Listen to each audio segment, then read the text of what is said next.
Good morning all of you. आज हम लोग क्लास 10 का गणित का प्रश्नावली 7.2 का प्रश्न संख्या 1, 2 और 3 देखेंगे, जो कि पूर्णतः विभाजन सूत्र पर आधारित है। तो आइए प्रश्नावली 7.2 का प्रश्न संख्या 1 को देखते हैं। प्रश्न संख्या 1 कहता है कि उस बिंदु का निर्देशांक ज्ञात कीजिए जो बिंदुओं -1, 7 और 4, -3 को मिलाने वाले रेखाखंड को 2:3 के अनुपात में विभाजित करता है।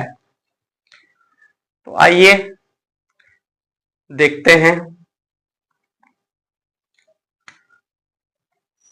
विभाजन सूत्र का जो फॉर्मूला होता है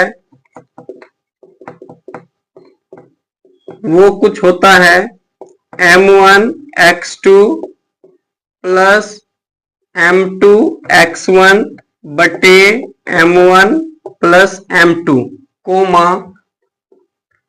m1y2 प्लस m2y1 बटे m1 प्लस m2। अब आप इसमें m1, m2, x1, x2, y1, y2 ये सब जो देख रहे हैं ये हमें मिलेगा प्रश्न से। तो पहला निर्देशांक का पहला बिंदु जो होता है वो x1 कहलाता है, पीछे वाला जो बिंदु होता है वो y1 कहलाता है, दूसरा निर्देशांक का पहला बिंदु जो होता है वो x2 कहलाता है, दूसरा बिंदु जो होता है वो y2 कहलाता है, और अनुपात में जो अनुपात के लेफ्ट साइड रहते हैं वो m1 कहलाते हैं और जो राइट साइड होते हैं वो m2 कहलाते हैं।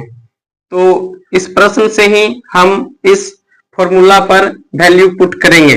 तो आइए देखते हैं। m1 हमारा है 2, तो यहां से लिखेंगे 2 मल्टीप्लाई x2 हमारा है 4, तो यहां से लिखेंगे 4। फिर आ जाइए प्लस m2 हमारा है 3, तो यहां से लिख लीजिए 3 गुने x1 हमारा है -1 बट्टे m1 आ जाइए 2 और m2 3। इसी प्रकार से m1 आपका 2 है गुने y2 की बात करें तो y2 आपका -3 है